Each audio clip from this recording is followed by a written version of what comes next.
saya memiliki sebuah UKM, usaha kecil menengah. Misalnya saya adalah produsen dari sambal botolan. Setiap tahun, saya tentunya akan dihadapkan dengan kenaikan harga barang, mulai dari bahan baku yaitu cabai, harga kemasan, packaging, dan harga tenaga kerja. Dari sinilah kamu akan menyadari kenapa hampir setiap tahun harga barang yang kamu beli mengalami kenaikan. Ya, karyawan kamu akan minta naik gaji, yang mana alasan permintaan itu didasari kenaikan harga barang-barang yang dia beli untuk kebutuhan sehari-hari. Lalu, bukan kamu saja yang harus membayar gaji lebih mahal dan menaikkan harga produknya. Para petani cabai juga menaikkan harga dengan alasan yang sama. Kemudian, produsen kemasan yang kamu beli juga menaikkan harga akibat harga tenaga kerja dan bahan bakunya juga mengalami kenaikan. Apakah kamu kini menangkap sebuah misteri di balik harga yang naik terus-menerus? Ya,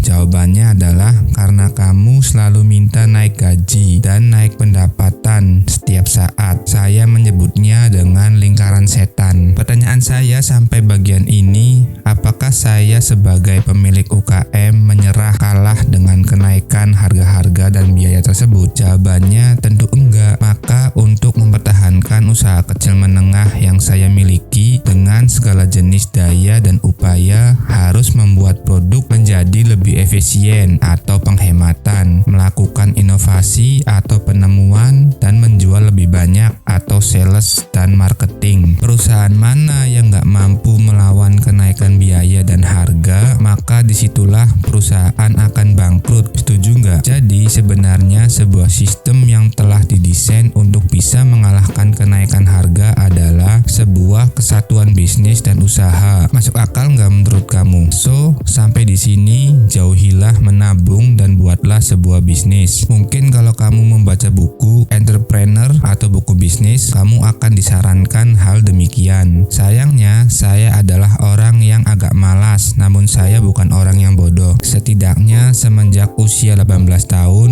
saya telah bertualang dalam dunia bisnis, usaha, dan investasi. Membuka dan menutup usaha bukan baru sekali saya lakukan, melainkan telah berkali-kali. Akhirnya saya mendapati beberapa kesimpulan yang harus dibagikan kepada kamu sebelum kamu juga muter-muter di jalan panjang menuju kesuksesan. Berpikirlah dengan cara orang malas yang pintar, kata Bill Gates, karena pastinya akan mendapatkan solusi cerdas yang paling efisien. 1. Membuat sebuah bisnis dan usaha perlu sebuah effort yang jauh lebih tinggi daripada Anda bekerja. 2. Bisnis dan usaha adalah sebuah paket lengkap, keuntungan dan risiko. Jadi dibilang nikmat bisa jadi, tapi dibilang gak ada ketidaknikmatan itu bohong besar. 3. Semakin besar sebuah usaha dan bisnis, maka akan semakin besar gangguan, hambatan, dan cobaan. 4. Bisnis dan usaha adalah bagaimana kamu bisa berinovasi. 5. Tidak mudah mengajak orang lain untuk berbisnis dan berusaha dengan kamu. Bisa aja hanya satu pihak yang bekerja dan pihak lainnya justru menjadi masalah di kemudian hari. 6. Siklus bisnis yang terdiri dari mulai, mengajak, jenuh, dan turun selalu terjadi. Bisa jadi ketika turun, kamu kehilangan bisnis dan usaha kamu alias bangkrut. Sekarang, kamu telah mengetahui bahwa uang kamu akan berakhir dengan penurunan secara terus-menerus. Tenang, kamu juga telah mengetahui rahasia terbesar dari keuangan kamu di masa yang akan datang, yaitu kuncinya adalah pada usaha dan bisnis. Namun, kamu juga telah mengetahui bahwa usaha dan bisnis nggak selalu cocok bagi setiap orang akibat dari begitu banyak komponen di dalamnya. Kamu bingung kan? Di satu sisi, kamu memerlukan usaha dan bisnis untuk menghadapi penurunan nilai sistem uang kamu. Di sisi lain, kamu mengetahui sebuah kesulitan dan kelemahan bila kamu menjalankan sebuah usaha dan bisnis. So what are we going to do? Masih ingat dengan pernyataan saya di atas? Lakukan dengan cara yang cerdas tapi malas. Apakah kamu tahu bahwa setiap bisnis dan usaha yang semakin besar dan semakin solid membutuhkan sebuah perkembangan? Ya iyalah,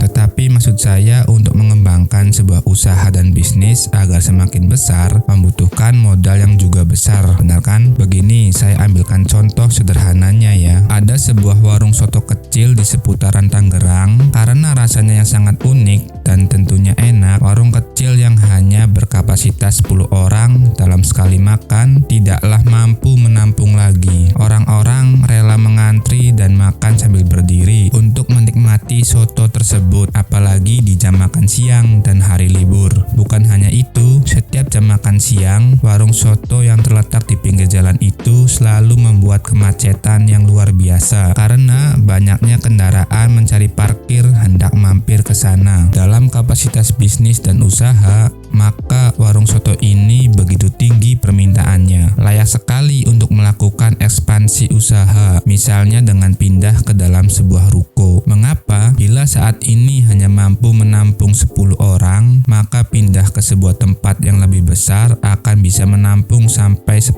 kali lipat atau menjadi 100. Perkembangan ini tentunya akan memperbesar keuntungan menjadi 10 kali lipat juga. Namun masalahnya apa? Bila menggunakan metode menabung, bukan gak mungkin warung soto ini suatu hari akan memiliki ruko sendiri. Pertanyaannya, berapa lama bisa mengejarnya? Jangan-jangan kembali seperti contoh di awal, bahwa menabung 5 tahun untuk membeli dengan harga tertentu, tetapi malah harganya sudah lari jauh. Apalagi ini adalah properti yang kenaikan nilainya lebih liar.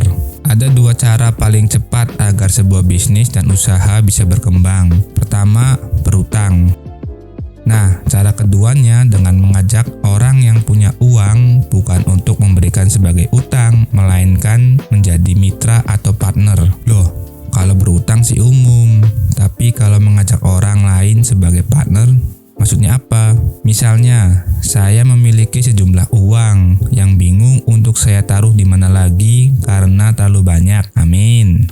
Kemudian saya melihat, wah, ada sebuah usaha soto yang ramai banget. Ternyata pemilik soto tersebut ketika saya ajak berbicara gak nyaman berutang karena utang kan sebuah kewajiban pasti untuk dibayar, sementara usaha kan bisa ramai dan sepi. Oleh karena itu, saya ajak pemilik soto tersebut bekerja sama, di mana saya memberikan sejumlah modal segar kepada pemilik soto tersebut untuk mengembangkan usaha karena saya punya keyakinan akan usaha soto tersebut dan si pemilik soto akhirnya menyetujui kemitraan ini. Pemilik warung soto akan berbagi keuntungan dengan saya yang nantinya didapat dari usaha dagangan soto tersebut. Itulah yang dikenal dengan penanaman modal pada sebuah usaha dan bisnis. Jadi bagi orang yang malas, cara cerdasnya bukanlah dengan membuat usaha dan bisnis sendiri, melainkan menanamkan modal pada sebuah usaha dan bisnis yang memiliki prospek. Kenapa begitu ya? Karena bisa aja kamu nggak begitu paham bagaimana sebuah usaha dan bisnis berjalan. Dengan kamu menanamkan modal, kamu bisa ikut menikmati hasilnya, sekaligus risikonya